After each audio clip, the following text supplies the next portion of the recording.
ठीक है, चलो शुरू करते हैं ना। आज हम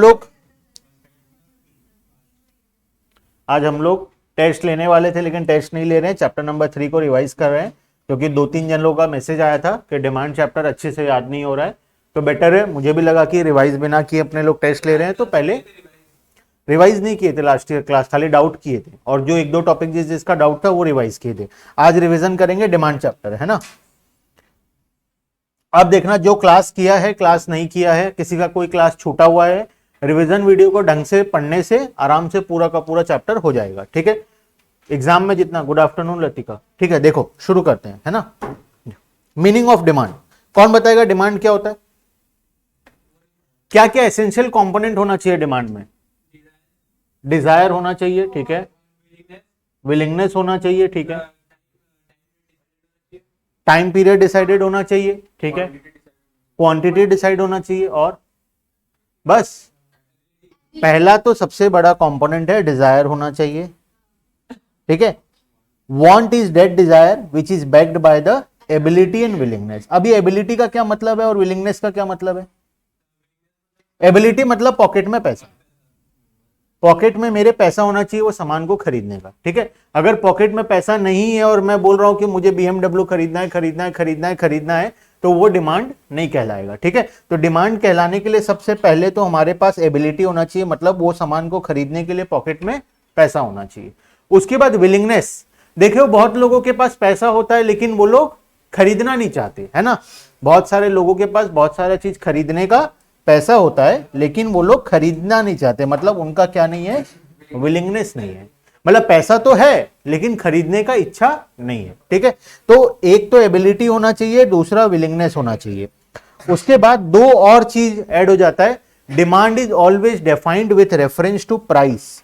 प्रोडक्ट का प्राइस डिसाइडेड होना चाहिए, जब तक प्राइस नहीं पता हमको तब तक हम लोग उसका इफेक्टिव डिमांड नहीं कहला पाएंगे। तो प्रोडक्ट का प्राइस हमको पता होना चाहिए। उसके बाद पीरियड ऑफ टाइम डिसाइडेड होना चाहिए कि कब खरीदना है, आज खरीदना है, कल खरीदना है, 1 साल के अंदर खरीदना है, 2 साल के अंदर खरीदना है, 5 साल के अंदर खरीदना है। तो पीरियड ऑफ अगर टाइम नहीं है तो हम उसको डिमांड नहीं कहलाएंगे। मैं बोलूंगा मुझे खरीदना, ताजमहल खरीदना है, कब खरीद, ताजमहल खरीदना है, मान लो, ठीक है, मेरे गर्लफ्रेंड के लिए मुझे ताजमहल खरीदना है, मान लेते हैं, ठीक है। अब खरीदना है, बनवाने में तो टाइम लगेगा ना, खरीदना है। तो अब बताओ मैं कब खरीदूं, मैं बताया नहीं कब खरीदूंगा, तुम 1 साल बाद मुझे पूछे सर खरीद ले ताजमहल, मैं बोला खरीदेंगे, क्यों चिंता कर। फिर 2 साल बाद पूछे, हाँ जो भी पूछ रहा है, 2 साल बाद पूछे कब खरीदोगे, मैं बोला फिर खरीदेंगे, क्यों चिंता कर रहे हो। फिर 5 साल बाद एक आदमी पूछा कब खरीदोगे, फिर मैं बोला मतलब एक पीरियड ऑफ टाइम डिसाइडेड यहाँ पे नहीं है ना। मैं खरीदना चाहता हूं, विलिंगनेस है, एबिलिटी है, प्राइस भी डिसाइडेड है, ठीक है, बस मैं खरीद नहीं रहा बिकॉज एक टाइम पीरियड मैंने डिसाइड नहीं किया है। तो एक टाइम पीरियड डिसाइड होना चाहिए डिमांड को इफेक्टिव कहलाने के लिए। तो टोटल 4 चीज कंपोनेंट मेन है, और एक आएंगे। 4 सबसे बड़ा कंपोनेंट है, एक है एबिलिटी होना चाहिए, विलिंगनेस होना चाहिए, प्राइस होना चाहिए, और पीरियड ऑफ टाइम होना चाहिए। और क्या होना चाहिए, डिजायर होना चाहिए खरीदने का, ठीक है, डिजायर होना चाहिए खरीदने का, विश होना चाहिए, ठीक है। चलो अब डेफिनेशन देखते हैं। Demand is the quantity of a commodity that a consumer is willing and able to buy at each possible price during a given period of time, ठीक है, क्लियर है। अब आगे नेक्स्ट, अब 2 प्रकार का छोटा छोटा और कॉन्सेप्ट आता है, एक होता है इंडिविजुअल डिमांड और दूसरा होता है मार्केट डिमांड। किसको बोलेंगे इंडिविजुअल डिमांड, किसको बोलेंगे मार्केट डिमांड। इंडिविजुअल डिमांड किसको, नाम में लिखा हुआ है, इंडिविजुअल का मतलब किसी एक आदमी का डिमांड, और मार्केट डिमांड मतलब सभी का मिला के, है ना। मान लो इस क्लास में 10 आदमी बैठे हैं, मैं अगर मार्केट डिमांड पता करूं तो मैं सभी का जब डिमांड को ऐड कर दूंगा तब वो बन जाएगा मार्केट डिमांड। तो जनरली इकोनॉमिक्स में मार्केट डिमांड क्या होता है, एक पर्टिकुलर मार्केट में कि जितने भी लोग हैं वो सभी लोगों का डिमांड को जब हम ऐड कर देते हैं तब वो क्या बन जाता है, मार्केट डिमांड बन जाता है, ठीक है। तो क्लियर है इंडिविजुअल डिमांड क्या होता है, मार्केट डिमांड क्या होता है, ठीक है। नेक्स्ट सबसे important topic, determinants of demand. Revision कर रहे हैं इसीलिए थोड़ा स्पीड में कर रहे हैं, ठीक है, पढ़ नहीं रहे हैं, पढ़ने टाइम तो बहुत आराम से पढ़े थे, अब रिवीजन कर रहे हैं इसीलिए थोड़ा सा स्पीड में कर रहे हैं। डिटर्मिनेंट्स ऑफ डिमांड कितने थे पॉइंट है इंडिविजुअल डिमांड में? इंडिविजुअल डिमांड में कितने पॉइंट है? मार्केट डिमांड में कितने पॉइंट है? 8 पॉइंट, ठीक है। इंडिविजुअल में 5, मार्केट में 8। मार्केट में 8 मतलब इंडिविजुअल वाला 5 प्लस मार्केट का 3 अलग, तो इंडिविजुअल के केस में 5 पॉइंट है। और इसके बाद जब मार्केट का टॉपिक आएगा, मार्केट डिमांड के केस में 5 + 3 = 8, 5 पुराना वाला और 3 नया पॉइंट आने वाला, ठीक है। शुरू करते हैं सबसे पहले इंडिविजुअल डिमांड। इंडिविजुअल में सबसे पहले price of the given commodity. बताओ प्राइस से क्या रिलेशन है डिमांड का? पूरा चैप्टर ही उसी के बारे में। इनवर्स रिलेशन, जब प्राइस ऊपर जाएगा तो डिमांड नीचे आएगा, जब प्राइस नीचे जाएगा तो डिमांड ऊपर जाएगा। तो price of the given commodity के साथ क्या रिलेशन है? इनवर्स रिलेशन है, ठीक है। It is the most important factor affecting demand. याद रखना एमसीक्यू में आएगा, which one of the following is the most important factor. तो वर्ड कहां लिखा हुआ है मोस्ट इंपॉर्टेंट का? पहला पॉइंट के साथ लिखा हुआ है, मतलब price of the given commodity के साथ लिखा हुआ है, ठीक है। Next point number 2, price of the related goods. Price of the related goods के अंदर दो चीज है, एक है सब्स्टिट्यूट गुड्स और दूसरा है कॉम्प्लीमेंट्री गुड्स। सब्स्टिट्यूट गुड्स क्या होता है पूजा? सब्स्टिट्यूट गुड्स का एग्जांपल टी कॉफी, और कॉम्प्लीमेंट्री का एग्जांपल मयंक बाइक और पेट्रोल। चलो वेरी गुड। सब्स्टिट्यूट का एग्जांपल है हमारे पास टी एंड कॉफी, और कॉम्प्लीमेंट्री का क्या है? जैसे bike and petrol. Tea and sugar, तो इस पेन एंड इंक, प्रिंटर और कार्ट्रिज, प्रिंटर पेपर, ये सब क्या है? कॉम्प्लीमेंट्री गुड्स है। सब्स्टिट्यूट गुड्स क्या है? Tea and coffee, ball pen और इंक पेन, तो ये सारे चीज क्या होते हैं? सब्स्टिट्यूट गुड्स होते हैं, ठीक है। अच्छा, सब्स्टिट्यूट के केस में क्या होता है बताओ? रिलेशन, कैसा रिलेशन होता है? डायरेक्ट। कोई एक एग्जांपल बताएगा? दो एग्जाम, चलो मैं एग्जांपल ले रहा हूं, मैं क्वेश्चन पूछूंगा बताना, ठीक है। टी है और कॉफी, ठीक है। प्राइस और डिमांड। मान लो टी का प्राइस बढ़ गया, तो सबसे पहले बताओ टी का डिमांड क्या होने वाला? कम होगा। टी का डिमांड यहां पे क्या हो जाएगा? कम हो जाएगा। तो लोग जब चाय नहीं पिएंगे तो क्या पिएंगे? कॉफी पिएंगे। लोग कॉफी का डिमांड बढ़ेगा, तो प्राइस से क्या करना है तुमको? हमको क्या लेना होता है? इसका डिमांड और इसका प्राइस, ठीक है। इसका प्राइस से हमको कोई मतलब ही नहीं है यहाँ पे। इसका प्राइस क्या है? कांस्टेंट है, पहले भी जितना था अभी भी उतना ही है। जैसे कॉफी का डिमांड क्या हो गया? बढ़ गया, ठीक है। तो हमको क्या लेना होता है? हमेशा क्रॉस रिलेशन लेना होता है। तो क्रॉस रिलेशन क्या आ रहा है? डायरेक्ट आ रहा है, जब प्राइस ऑफ टी बढ़ रहा है तो डिमांड फॉर कॉफी भी बढ़ रहा है। तो in case of substitute goods price relation क्या होता है? प्राइस रिलेशन होता है डायरेक्ट, ठीक है। क्लियर है? इसका ऑपोजिट लेके देखते हैं। मान लो ये कृष्णा, प्राइस जब कम हो गया डिमांड क्या होगा? किसका किसका पूछूंगा? टी का बढ़ेगा, कॉफी का क्या होगा? कम होगा। रिलेशन क्या आया? अगेन डायरेक्ट, ठीक है। डायरेक्ट और इनडायरेक्ट में क्या फर्क होता है? डायरेक्ट में दोनों या तो एक साथ बढ़ता है या तो एक साथ कम होता है, और इनडायरेक्ट में एक बढ़ रहा है तो दूसरा कम होगा, दूसरा बढ़ रहा है तो पहला कम होगा, ठीक है। तो उसको बोलते हैं इनवर्स रिलेशन और इसको बोलते हैं डायरेक्ट रिलेशन। क्लियर है सब्स्टिट्यूट गुड्स का केस? अब नेक्स्ट आता है कॉम्प्लीमेंट्री। यहीं पे समझ लेते हैं कॉम्प्लीमेंट्री। एग्जांपल बताओ कॉम्प्लीमेंट्री क्या क्या ले? T and sugar. मान लो टी का प्राइस बढ़ गया, शुगर का क्या हो? अच्छा, प्राइस डिमांड क्या होगा? डिमांड हो जाएगा कम। तो शुगर का डिमांड क्या होगा? कम हो जाएगा। लोग चाय नहीं पियेंगे तो शुगर का भी कंजम्पशन कम होगा, तो डिमांड क्या हो जाएगा? कम हो जाएगा। तो रिलेशन क्या आया? Inverse relation. एक ऊपर जा रहा है तो दूसरा नीचे आ रहा है। इसी का एक और लेके देख लेते हैं, इसको मिटा देते हैं। मान लो प्राइस क्या हो गया? कम हो गया। प्राइस ऑफ टी कम हो गया, डिमांड क्या होगा? बढ़ जाएगा। टी का डिमांड क्या हो जाएगा? बढ़ जाएगा। टी का डिमांड बढ़ गया तो शुगर का डिमांड भी ऑब्वियसली बढ़ेगा, बढ़ गया। अब रिलेशन क्या आया? अगेन इनवर्स, ठीक है। अगेन क्या आया? इनवर्स आया। तो कॉम्प्लीमेंट्री के केस में रिलेशन क्या होता है? प्राइस रिलेशन इनवर्स, और जिसको बोलते हैं इनडायरेक्ट। क्लियर है यहां तक? चलें आगे, चलो। तो यहां पे आ गया कॉम्प्लीमेंट्री गुड्स और सबसे, अब बाकी का चीज तुम लोगों को पढ़ना है, सब क्लास में लिखाया हुआ है, बगल में एग्जांपल और प्राइस रिलेशन भी लिखाया हुआ है, ठीक है। Next, income of the consumer. Income के साथ क्या रिलेशन है बताओ? अगर तुम्हारा इनकम बढ़ जाएगा तो डिमांड बढ़ेगा या कम होगा? बढ़ेगा। तो इसके अंदर दो प्रकार का केस आता है, एक तो होता है नॉर्मल गुड्स का केस और दूसरा होता है इंफीरियर गुड्स का केस। नॉर्मल गुड्स क्या होता है, किसको बोलेंगे normal goods? What is normal goods और what is inferior goods? What is normal goods, what is inferior goods?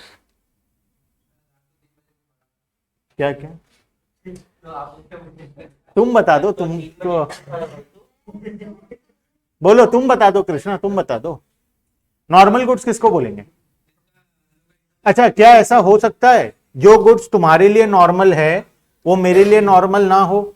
जो गुड्स मेरे लिए नॉर्मल है तुम्हारे लिए नॉर्मल ना हो? क्या ऐसा हो सकता है? हो सकता है। मतलब इसका कोई फिक्स डेफिनेशन नहीं है कि कौन सा गुड्स नॉर्मल के अंदर आएगा, कौन सा गुड्स इंफीरियर के अंदर आएगा।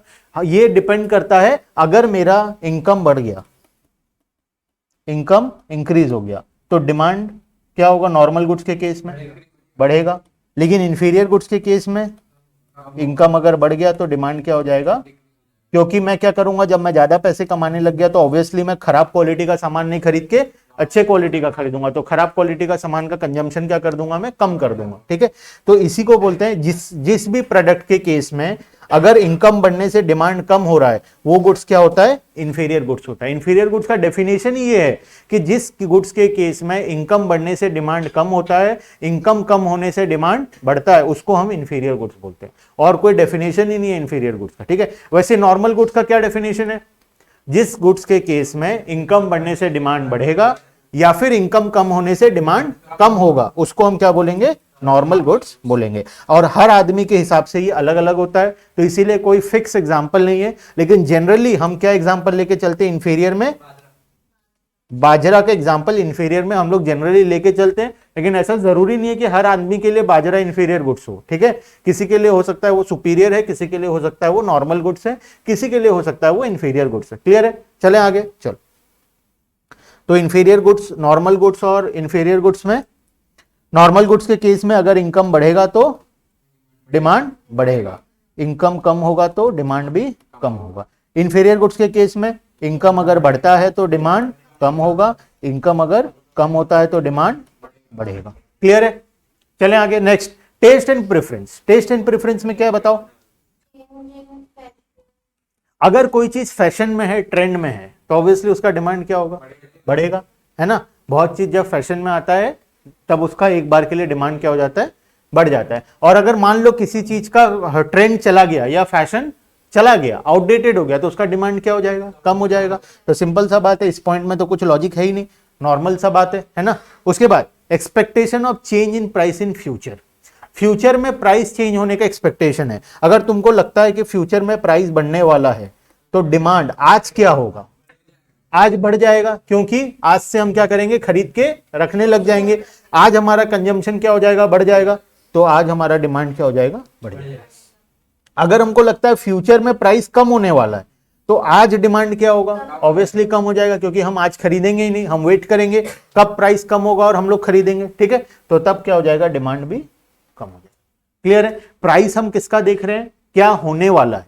और डिमांड हम किसका देख रहे हैं? करंट डिमांड देख रहे हैं, ठीक है। तो यहां पे प्राइस हम कब का देखेंगे? आने वाले दिनों में क्या प्राइस होने वाला है। अगर आने वाले दिनों में प्राइस बढ़ने वाला है तो डिमांड क्या हो जाएगा? अभी के लिए बढ़ जाएगा। अगर आने वाले दिनों में प्राइस कम होने वाला है तो डिमांड अभी क्या हो जाएगा? कम होगा। क्लियर है? चलें आगे। नेक्स्ट है determinants of market demand. Determinants of market demand कितना पॉइंट है इसके अंदर? नया 3 पॉइंट है, पुराना 5 पॉइंट। मतलब ऊपर जो 5 पॉइंट पड़े वो पांचों पॉइंट तो मार्केट डिमांड के केस में एप्लीकेबल होता ही है, साथ ही साथ 3 पॉइंट और एक्स्ट्रा मार्केट डिमांड के केस में आता है। सबसे पहला पॉइंट परविंदर समझाएगा, size and composition of population. Population का साइज ज्यादा बड़ा है तो डिमांड भी साइज तुम बताओ, कॉम्पोजिशन कौन बताएगा? मयंक बताएगा। कॉम्पोजिशन, साइज तुम बताओ। पॉपुलेशन का साइज ज्यादा बड़ा है हाँ, डिमांड भी ज्यादा। ऑब्वियस सा बात है, अगर हमारे एरिया में पॉपुलेशन बहुत ज्यादा है तो डिमांड भी ज्यादा होगा, पॉपुलेशन बहुत कम है तो डिमांड भी कम होगा। तो ये कॉम्पोजिशन ऑफ पॉपुलेशन का क्या मतलब है मयंक?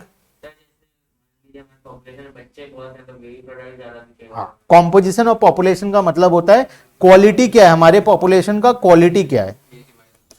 चाहे हो सकता है एज वाइज हम देख रहे हो सकता है हम पढ़े लिखे और बिना पढ़े लिखे देख रहे हो सकता है हम लोग उसमें कितने लोग मेडिकली फिट हैं और कितने लोग अनफिट हैं वो देख रहे हो।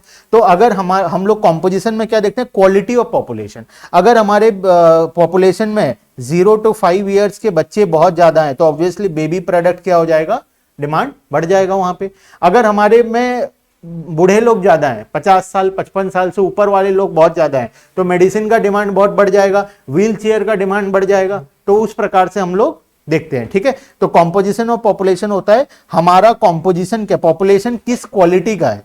अगर पॉपुलेशन में क्वालिटी है कि बच्चे ज्यादा हैं और बूढ़े कम हैं, जवान लोग कम हैं, तो ऑब्वियसली बच्चों का डिमांड जो होता है प्रोडक्ट का वो बढ़ जाएगा, ठीक है। अगर कॉम्पोजिशन शो कर रहा है कि बच्चे हैं ही नहीं, सब 20 साल के ऊपर वाले हैं, 20 साल से छोटा कोई नहीं है, तो वहां पे स्कूल खोलोगे तो चलेगा school?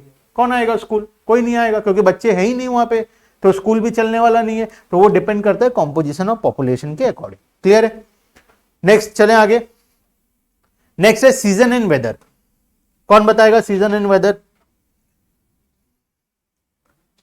Pradyuman, season and weather. Season जैसे कि अभी रेनी सीजन है तो उस टाइम अम्ब्रेला का सेल बढ़ जाएगा। अगर रेनी सीजन आ गया, अगर रेनी सीजन आ गया तो अम्ब्रेला का सेल क्या हो जाएगा, बढ़ जाएगा, ठीक है। और अगर उसका सीजन अगर कंप्लीट हो गया तो फिर वही, अगर उसका सीजन नहीं है, ऑफ सीजन के टाइम में उसका डिमांड क्या हो जाएगा, कम हो जाएगा। तो जब भी किसी प्रोडक्ट का सीजन आता है या उसका वेदर आता है तब वो प्रोडक्ट का डिमांड क्या होता है, बढ़ जाता है। और जब उसका सीजन या वेदर चला जाता है तब उसका डिमांड क्या हो जाता है, कम हो जाता है। क्लियर है? नेक्स्ट डिस्ट्रीब्यूशन ऑफ इनकम, ये बताएगी पूजा।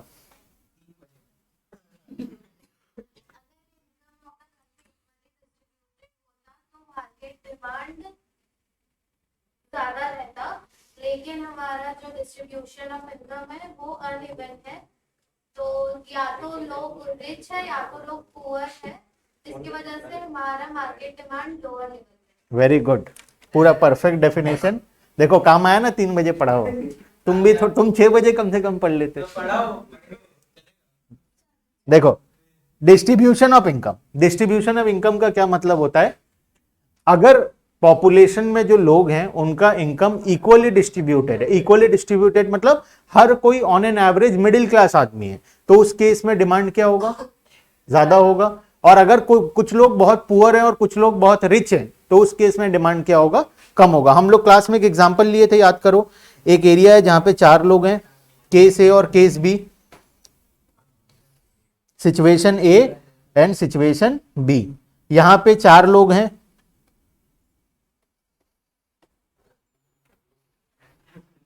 और यहां पे भी 4 लोग।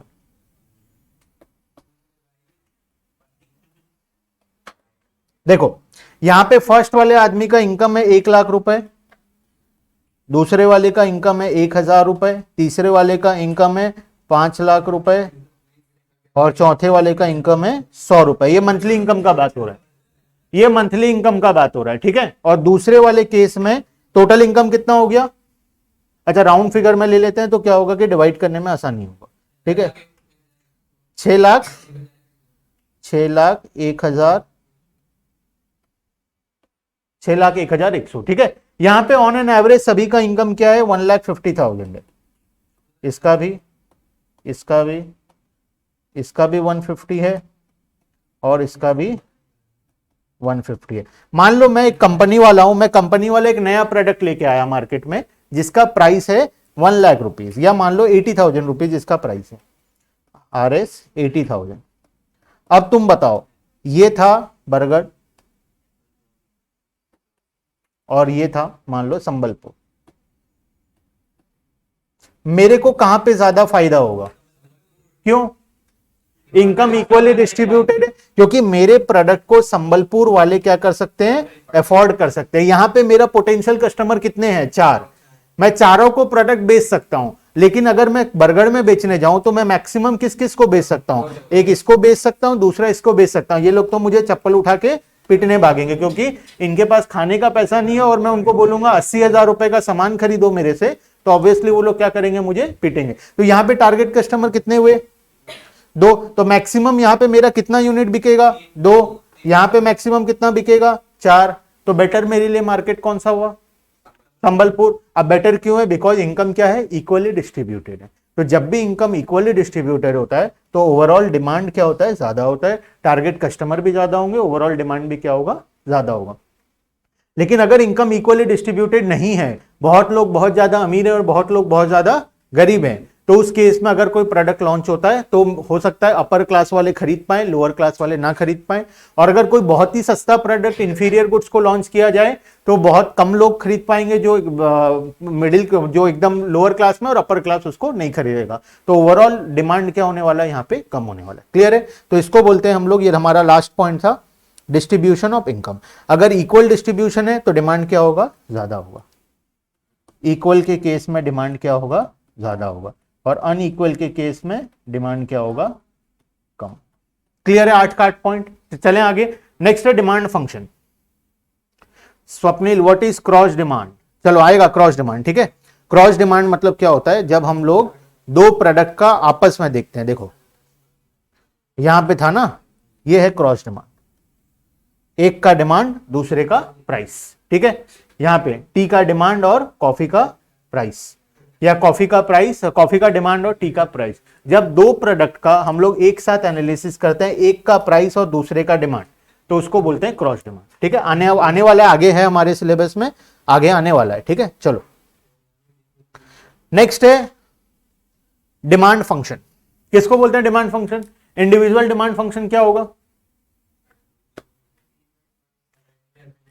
Individual demand function refers to functional relationship between individual demand and factors affecting individual demand। कितने फैक्टर्स हैं जो इंडिविजुअल? 5। तो वैसे ही मार्केट डिमांड के केस में क्या होगा, फैक्टर्स अफेक्टिंग मार्केट डिमांड मतलब 5 + 3 = 8। यहां पे 8 पॉइंट दिया। क्लियर है? चले आगे। Next demand schedule. अब देखो बहुत ही आसान टॉपिक है, मैं एक बार ओवरऑल ऊपर से बता के आगे जा रहा हूं, क्योंकि ये जो डिमांड शेड्यूल वाला पार्ट है एक्सट्रीमली इजी है, ठीक है। तो इसीलिए मैं रिवीजन क्लास में अननेसेसरी वो टॉपिक में हम टाइम वेस्ट नहीं करेंगे। इसके बाद बहुत अच्छा टॉपिक है, 2-3 ठो, शिफ्ट इन डिमांड कर्व और change in demand curve, movement along the demand curve, directly हम वहां चलेंगे, ठीक है। तो एक बार डिमांड शेड्यूल देख लो। डिमांड शेड्यूल क्या होता है बताओ फटाफट।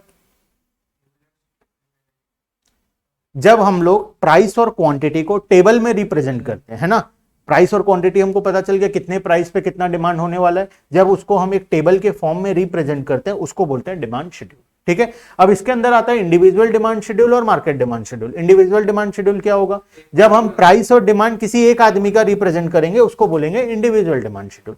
और मार्केट डिमांड शेड्यूल किसको बोलेंगे, जब हम पूरे मार्केट का डिमांड अकॉर्डिंग टू प्राइस हम लोग टेबल में रिप्रेजेंट करेंगे उसको बोलेंगे हम लोग मार्केट डिमांड शेड्यूल, ठीक है। क्लियर है? चलें आगे।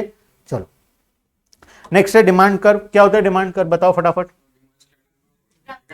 जब हम टेबल को ग्राफ में कन्वर्ट कर देंगे, अभी डिमांड शेड्यूल का टेबल पढ़े थे, उसी टेबल को जब हम ग्राफ में रिप्रेजेंट कर देंगे तो वो क्या बन जाएगा, हमारा डिमांड कर्व बन जाएगा। अब डिमांड कर्व का क्या क्वालिटी होता है, वो कैसा होता है, लेफ्ट टू राइट। ये साइड क्या होता है, ये साइड है लेफ्ट साइड, ये कौन सा साइड है, राइट साइड, ये अप है, ये डाउन है।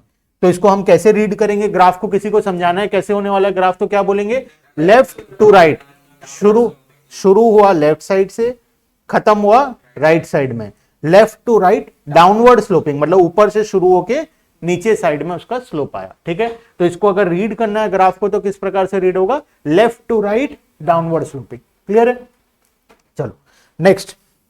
अब इसके अंदर फिर से वही इंडिविजुअल डिमांड शेड्यूल और मार्केट डिमांड शेड्यूल। जब हम एक जन का टेबल को ग्राफ में कन्वर्ट करते हैं उसको बोलते हैं इंडिविजुअल डिमांड शेड्यूल। जब हम मोर देन 2 या मोर देन 2 लोगों का डिमांड को ऐड करके उसको ग्राफ बनाते हैं उसको क्या बोलते हैं हम लोग, market demand schedule. Extremely easy है, उम्मीद है एक बार यहां तक पढ़ोगे तो तुम लोगों को समझ में आ जाएगा, ठीक है। इसके बाद जो नेक्स्ट इंपॉर्टेंट टॉपिक है हम लोग वहां चलते हैं, लॉ ऑफ डिमांड है। चलो पहले law of demand. Law of demand क्या होता है, law of demand definition price और क्वांटिटी डिमांड का रिलेशन। हाँ देखो, law of demand states the inverse relationship between price and quantity demanded. Price और क्वांटिटी के बीच में क्या होता है, इनवर्स रिलेशन होता है, ठीक है। अगर एक बढ़ेगा तो दूसरा कम होगा, एक कम होगा तो दूसरा बढ़ेगा, ठीक है। अब इसके अंदर कुछ हम एजम्पशन लगाते हैं। क्या क्या एजम्पशन होगा बताओ, तो बिना देखे सोच के बताओ क्या एजम्पशन हो सकता है। हम लोग 8 पॉइंट पढ़े थे अभी, डिटर्मिनेंट के अंदर 8 पॉइंट पढ़े थे, जिसमें से प्राइस और क्वांटिटी मतलब हम कौन सा पॉइंट को कवर किए, सिर्फ पहला पॉइंट को। देखना पहला पॉइंट क्या था, प्राइस ऑफ द कॉमोडिटी, है ना।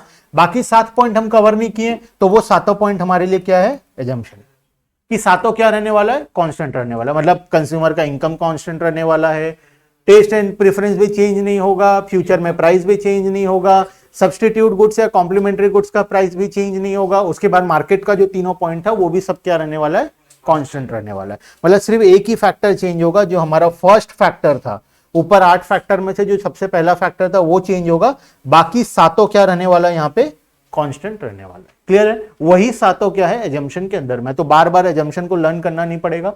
अगर ऊपर 8 पॉइंट याद है, मतलब सिर्फ पहला पॉइंट क्या है, यहाँ पे वेरिएबल है, बाकी सारा क्या है, कांस्टेंट है। क्लियर है, चलो next, important fact about law of demand. देखना, इनवर्स रिलेशनशिप। इनवर्स रिलेशन का मतलब प्राइस बढ़ेगा तो डिमांड कम होगा, प्राइस कम होगा तो डिमांड बढ़ेगा।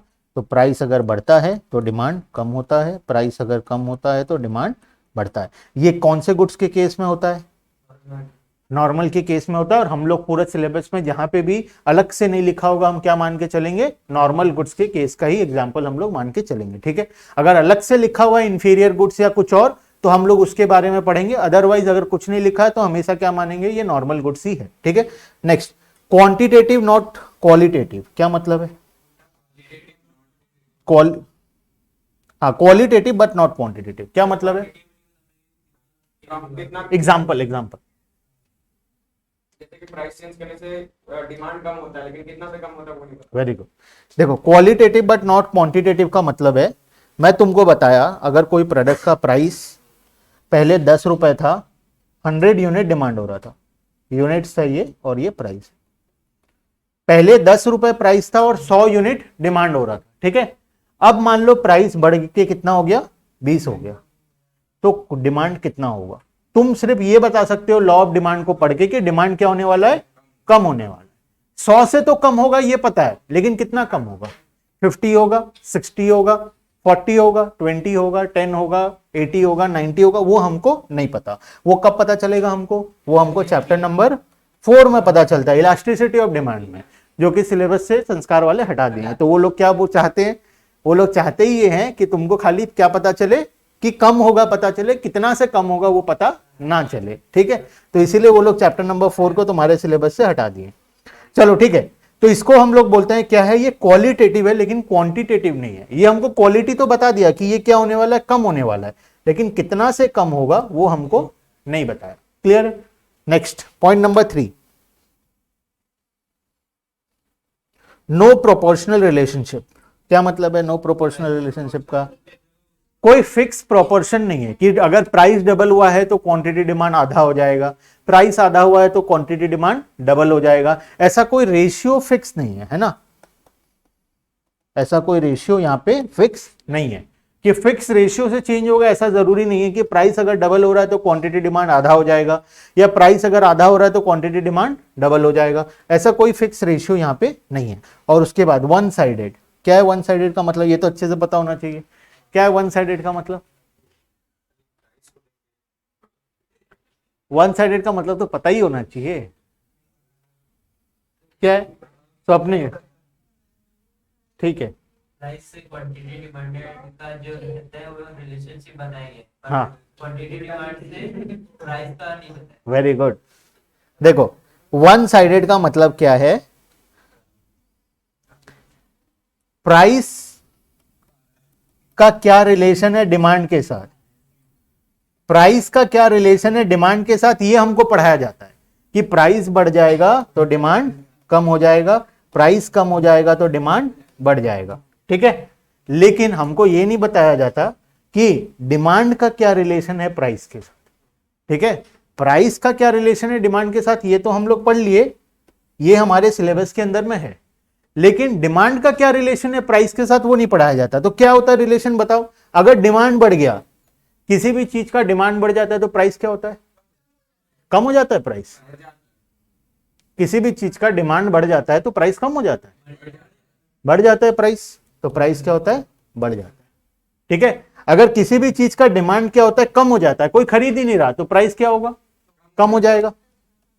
ठीक है, तो दोनों के बीच का रिलेशन क्या है यहाँ पे, ये डायरेक्ट रिलेशन है, लेकिन ये हमारे सिलेबस के अंदर में नहीं है, ये लॉ ऑफ डिमांड में हमको नहीं पढ़ाता। हमको सिर्फ क्या बताता है, प्राइस का डिमांड के साथ क्या रिलेशन है, मतलब पहले कौन चेंज होगा, पहले प्राइस चेंज होगा, पहले प्राइस बढ़ गया अब डिमांड क्या होगा, ये हमको पढ़ाया गया। लेकिन अगर डिमांड बढ़ जाए तो प्राइस क्या होगा, वो हमको पढ़ाया नहीं गया है। ठीक है, तो लॉ ऑफ डिमांड भी हमको वो नहीं पढ़ाता है। क्लियर है, वन साइडेड का मतलब, वन साइडेड का मतलब पता है, समझ में आया।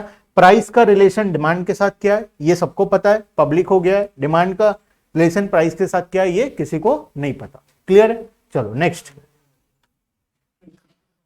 हो सकता है ऐसा, लेकिन ठीक है, चलो नेक्स्ट।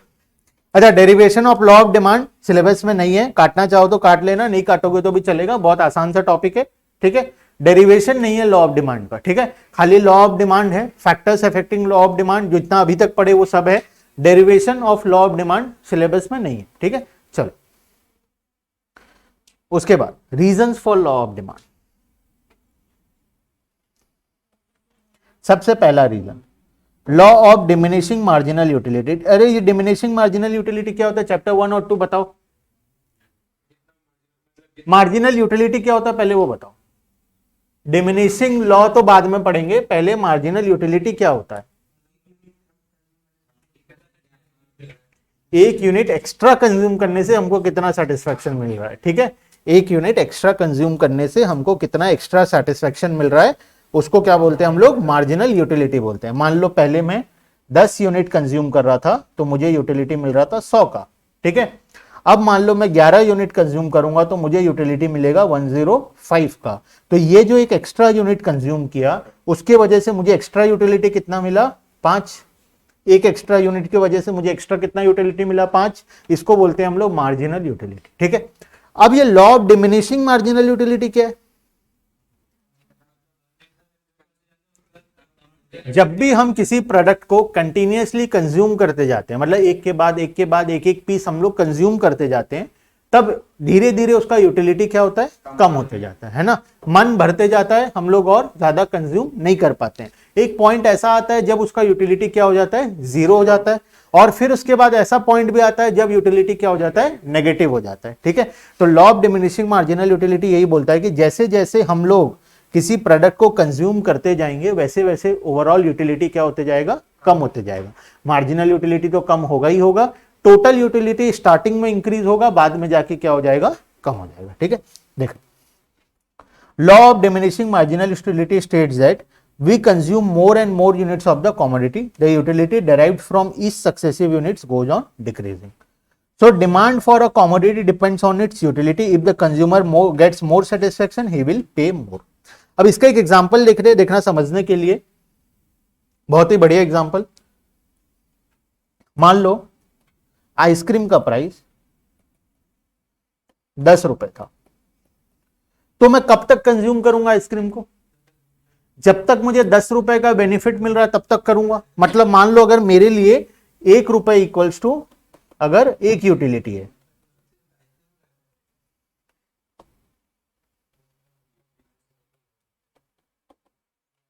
अगर 1 रुपीज इक्वल्स टू 1 यूटिल है मेरे लिए, हो सकता है दूसरों के लिए अलग हो, मेरे लिए लगता है मुझे कि अगर मैं 1 रुपए पे कर रहा हूं तो मिनिमम मुझे 1 यूटिल का फायदा मिलना चाहिए। ठीक है, तो मैं धीरे धीरे जैसे मैं आइसक्रीम कंज्यूम करना शुरू किया, फर्स्ट यूनिट कंज्यूम किया तो मुझे 50 यूटिल मिला, दूसरा कंज्यूम किया 40 मिला, तीसरा कंज्यूम किया 25 मिला, तीसरा कंज्यूम किया 10 मिला, चौथा कंज्यूम किया तो 10 मिला, पांचवा कंज्यूम किया 5 मिला, छठवा कंज्यूम किया 0 मिला, सातवां कंज्यूम किया तो -10 मिला। ठीक है, अब तुम्हारे हिसाब से मैं कहां पे स्टॉप करूं, 4th यूनिट में, जब मिनिमम मुझे कितना यूटिलिटी मिल रहा है, जितना मैं पे कर रहा हूं। ठीक है, मतलब जितना रुपए मैं अपने पॉकेट से पे कर रहा हूं, मिनिमम मुझे उतने का फायदा मिलना चाहिए। अगर उतने का फायदा मिनिमम मुझे नहीं मिल रहा है तो ऑब्वियसली मैं उस कॉमोडिटी को नहीं खरीदूंगा। ठीक है, तो मान लो प्राइस बढ़ गया, 10 रुपए का प्राइस बढ़ के 25 रुपए हो गया। अब बताओ कितना खरीदूंगा मैं? 3 खरीदूंगा, क्योंकि अब मैं जितना पे कर रहा हूं मुझे उसके हिसाब से कितना यूटिलिटी कब मिल रहा है? थर्ड यूनिट में आके मुझे 25 यूटिलिटी मिल रहा है। इसीलिए जब भी प्राइस बढ़ जाता है तो इसीलिए क्वांटिटी डिमांड क्या हो जाता है? कम हो जाता है। लोग कंजम्पशन करना जल्दी बंद कर देते हैं बिकॉज उसका यूटिलिटी उतना ज्यादा नहीं होता। थर्ड यूनिट में मैं अपना कंजम्पशन अब बंद कर दूंगा बिकॉज फोर्थ यूनिट अगर मैं कंज्यूम कर रहा हूं तो मुझे क्या होगा? लॉस होगा। ठीक है, इसीलिए मैं अपना कंजम्पशन कहां स्टॉप कर दूंगा? थर्ड यूनिट में आके स्टॉप कर दूंगा। फोर्थ यूनिट तो मैं कंज्यूम करूंगा ही नहीं बिकॉज मैं कितना पे कर रहा हूं? 25 रुपए पे कर रहा हूं एक आइसक्रीम का, तो मुझे 25 का फायदा मिनिमम मिलना चाहिए जो कि थर्ड यूनिट में आके मिल रहा है। तो जब भी प्राइस बढ़ जाता है तो लोगों का यूटिलिटी जो इक्विलिब्रियम पॉइंट है वो क्या होता है? बढ़ जाता है। ठीक है, तो इसीलिए वो लोग कंजम्पशन करना क्या कर देते हैं? जल्दी बंद कर देते हैं। क्लियर है? तो इसीलिए law of diminishing marginal utility यहां पे काम आता है। उसके बाद क्या पॉइंट है? Substitution effect. हम ऐसे पढ़ क्या रहे हैं? क्या टॉपिक पढ़ रहे हैं अभी? जो ये एक पॉइंट पढ़े वो कौन से टॉपिक का पॉइंट है? लॉ ऑफ डिमांड का। हाँ, बुक में तो reasons for law of demand लिखा है। क्या होता है reason of law of demand? मतलब क्या? तन्वी, ठीक है।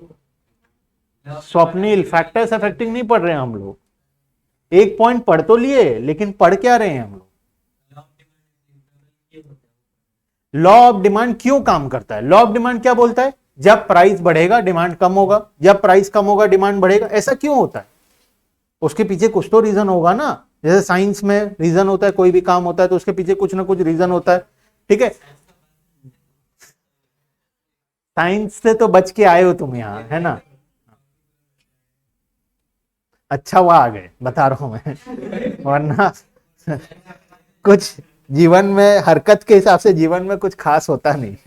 ठीक है, देखो, जब प्राइस बढ़ रहा है तो डिमांड कम हो रहा है, जब प्राइस कम हो रहा है तो डिमांड बढ़ रहा है। ये हमको पता है बचपन से, तो हमको लगता है हाँ ऐसा तो होना ही चाहिए, लेकिन इसके पीछे रीजन क्या है वो रीजन अभी हम लोग पढ़ रहे हैं। ठीक है, तो फर्स्ट रीजन था law of diminishing marginal utility और दूसरा रीजन है सब्स्टिट्यूशन इफेक्ट। सब्स्टिट्यूशन इफेक्ट का क्या मतलब होता है? अगर किसी एक प्रोडक्ट का प्राइस बढ़ जाता है तो लोग कहां चले जाते हैं? वो प्रोडक्ट को छोड़ के दूसरे प्रोडक्ट में चले जाते हैं। इसी वजह से उस प्रोडक्ट का प्राइस क्या, उस डिमांड क्या हो जाता है?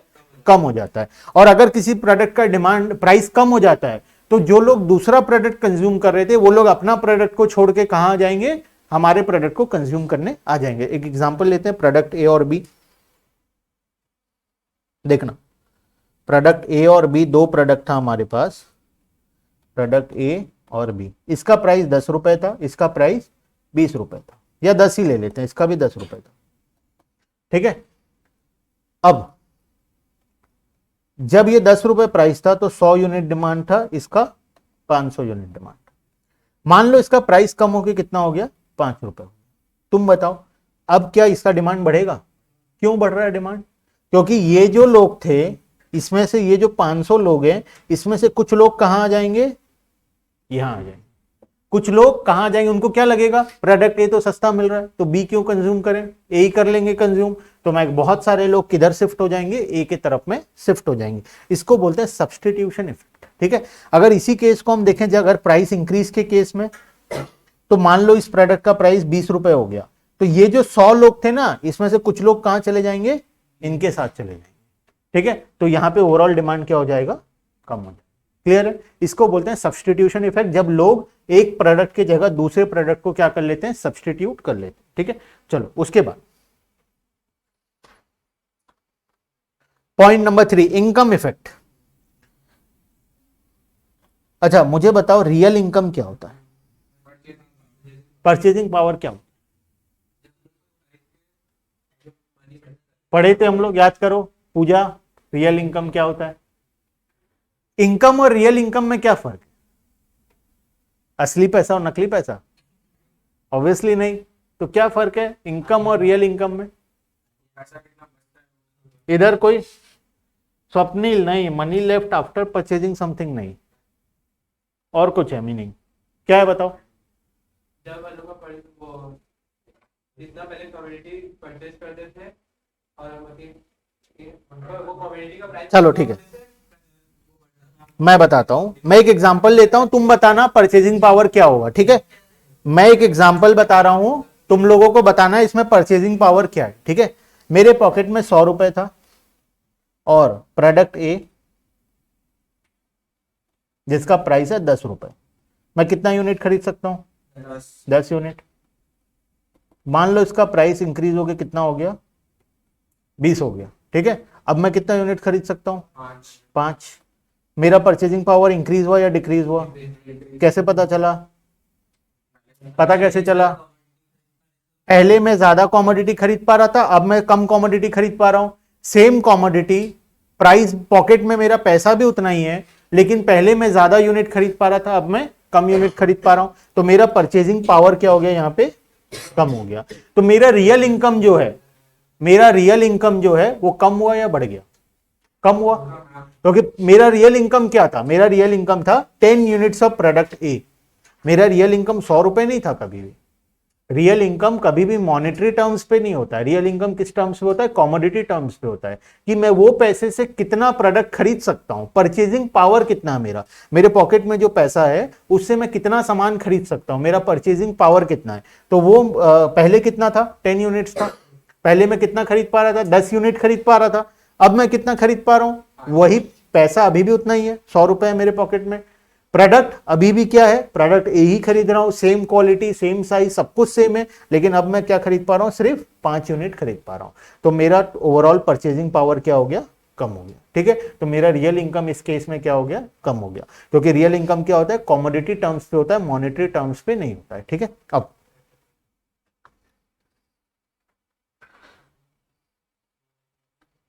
इनकम इफेक्ट क्या होता है? When the price of a given commodity falls, जब किसी प्रोडक्ट का प्राइस फॉल हो जाता है तो रियल इनकम बढ़ जाएगा या कम होगा? बढ़ेगा, क्योंकि अब हम सेम पैसे से ज्यादा प्रोडक्ट खरीद सकते हैं। तो लोग का जब रियल इनकम बढ़ जाता है तो डिमांड क्या होगा? बढ़ेगा, है ना। तो it increases the purchasing power of the consumer, as a result he can purchase more of a given commodity with the same money income. Clear है तीनों पॉइंट?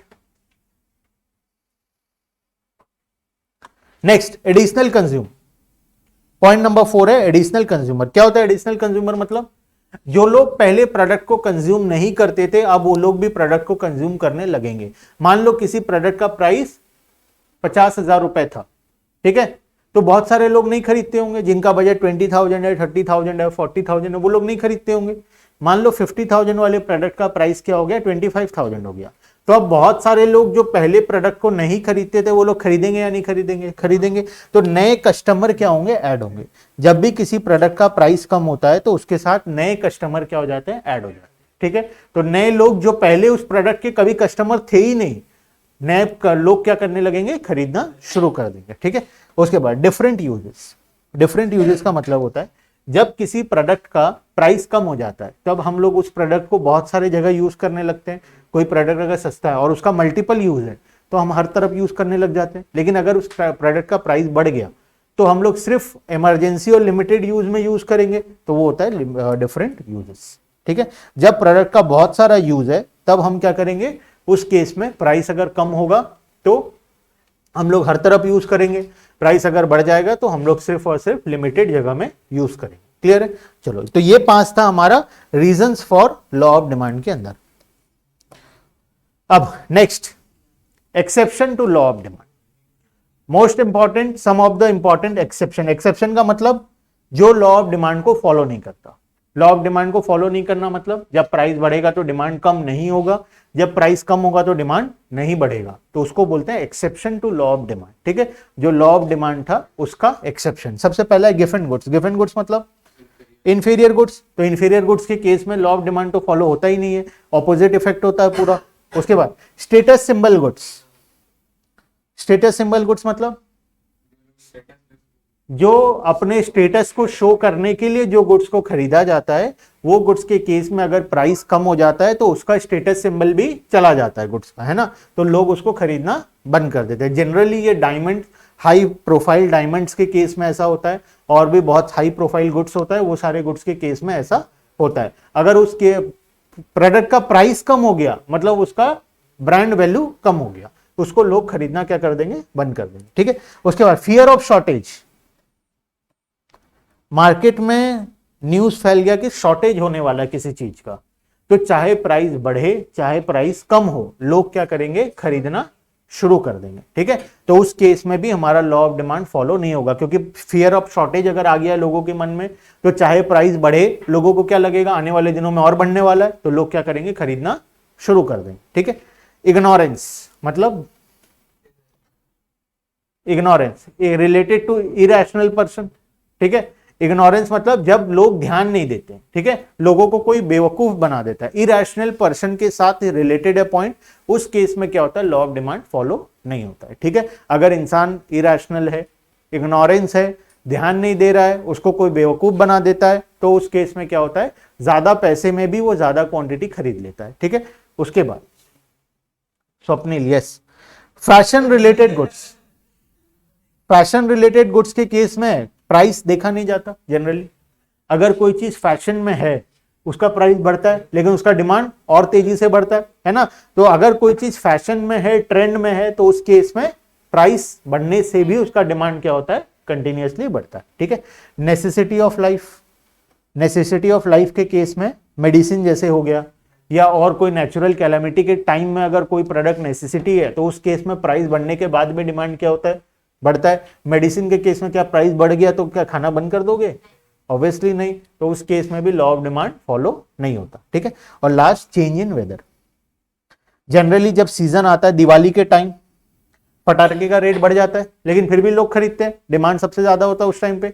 बाकी टाइम में प्राइस कम होता है, लेकिन कोई खरीदता नहीं है। तो जब वेदर या सीजन आता है किसी प्रोडक्ट का, उस केस में क्या होता है, अगर प्राइस बढ़ रहा है तब भी लोग खरीदेंगे, क्योंकि उस चीज का सीजन है, उस चीज का वेदर है, चाहे प्राइस बढ़े या ना बढ़े, लोगों को वो प्रोडक्ट चाहिए, तो वो लोग क्या करेंगे, उसको खरीदेंगे। क्लियर है यहां तक? चलो, उसके बाद इंडिविजुअल डिमांड और मार्केट डिमांड का कंपैरिजन। ठीक है, नेक्स्ट है movement along the demand curve and shift in demand curve. Last class में पूरा रिवाइज हुआ था, ये लास्ट क्लास का वीडियो देख लेना। ठीक है, अगर रिवीजन करने के लिए लास्ट क्लास में हम लोग market movement along the demand curve और शिफ्ट इन डिमांड कर्व हम लोग पढ़े थे, है ना, दोनों। तो वो दोनों के लिए क्या करना है, लास्ट क्लास का वीडियो देखना है। क्लियर है? उसके बाद substitute goods and complementary goods हो पाएगा, खुद से हो जाएगा, क्योंकि आज पूरा 5 बजने वाला है, तो आज तो हम एटलीस्ट रिवाइज नहीं कर पाएंगे। अगर इनकेस कोई डाउट रह जाता है, या फिर अगर नीड पड़ता है रिवीजन का, नेक्स्ट क्लास टेस्ट है, उसके नेक्स्ट क्लास में हम लोग क्या करेंगे, इसको कंप्लीट कर लेंगे रिवाइज करके। ठीक है, क्लियर है? चलो, तो आज के लिए हम लोग इतना ही रिवीजन करते हैं। कहां तक किए हम लोग? यहां तक। ठीक है, चलो, इधर ऑनलाइन वाले स्वप्निल, पॉसिबल नहीं है, वरना कब हो जाता। ठीक है, चलो चलो, पढ़ाई अच्छे से करो, एग्जाम आ गया, थोड़े दिन का बात है, ज्यादा दिन का बात है नहीं, 10-15 दिन पढ़ना है। ठीक है, चलो, बाय बाय।